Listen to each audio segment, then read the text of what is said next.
Selamat datang kembali di channel Nurul Huda. Jangan lupa like dan subscribe ya. Terima kasih.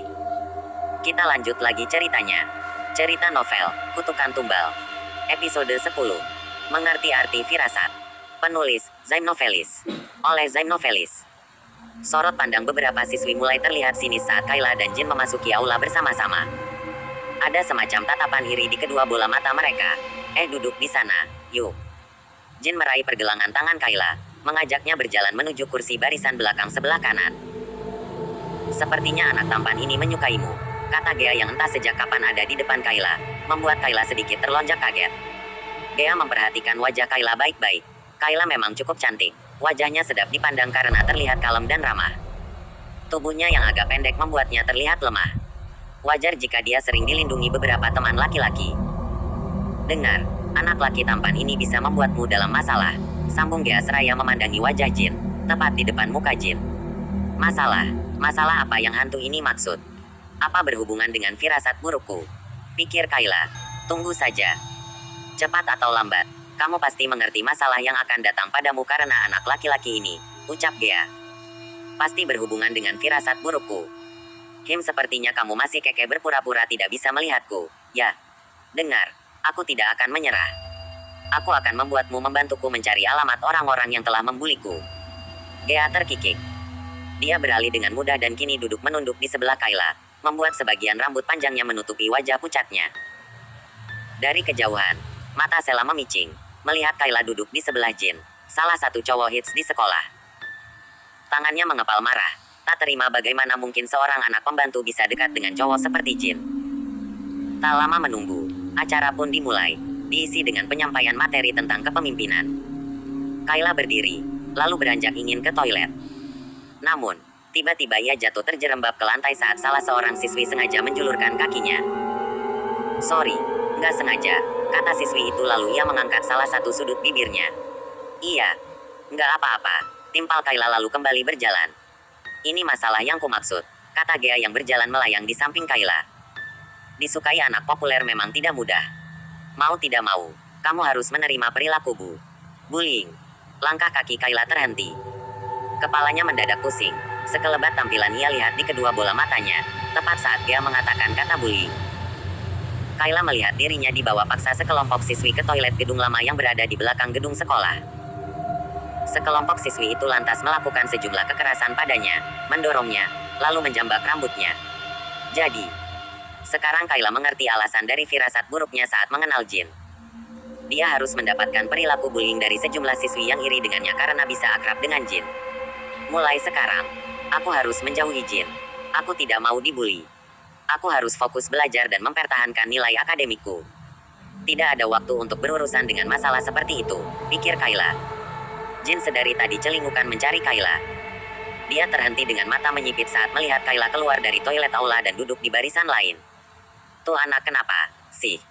Kok, kayak jauhin gue gitu? Batin Jin kesal. Seumur hidupnya, dia terbiasa mempunyai banyak teman.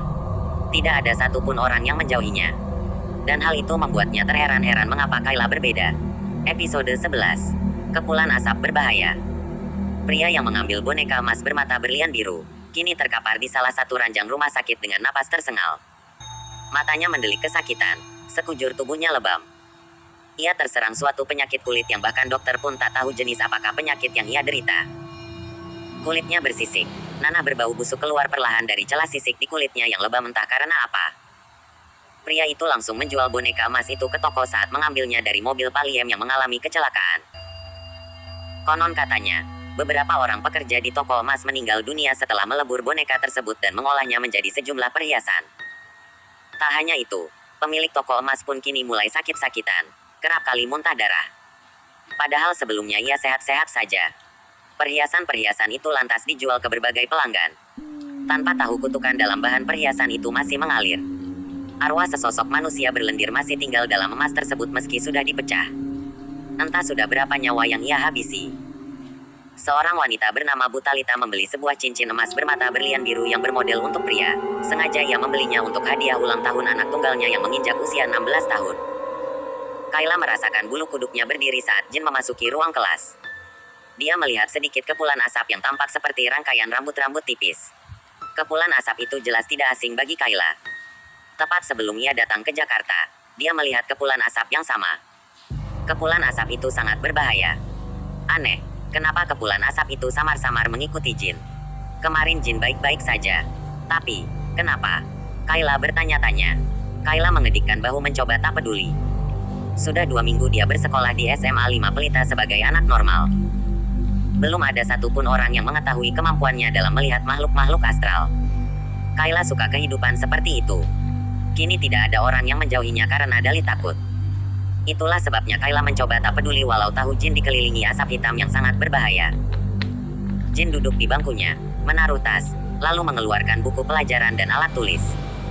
Sesekali ia melirik ke samping, ke arah Kayla. PR matematikanya cukup sulit, ya, kata Jin. Sahut Kayla singkat. Lo udah ngerjain PR itu belum? Udah. Nyontek nomor 7 sama 9 dong. Gue takut salah. Nih, pinta Jin mencari alasan.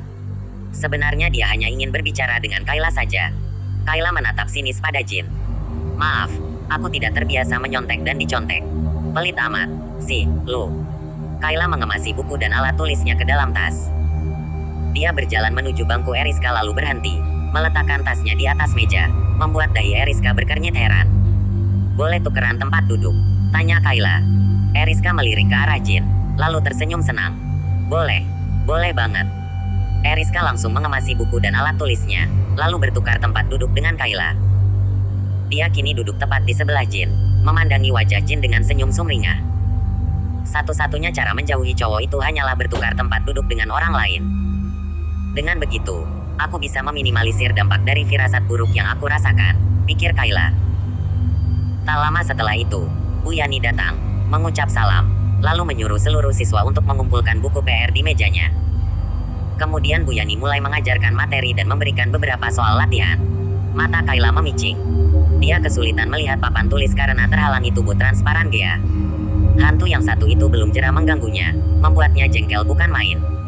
Menyebalkan sekali hantu itu. Sudah 2 minggu dia menghalangi papan tulis, membuatku kesulitan mencatat, batin Kayla sebal. Kalau begini terus, nilaiku bisa anjlok karena tidak bisa menerima materi dengan baik. Hantu itu harus diberi teguran. Bersambung.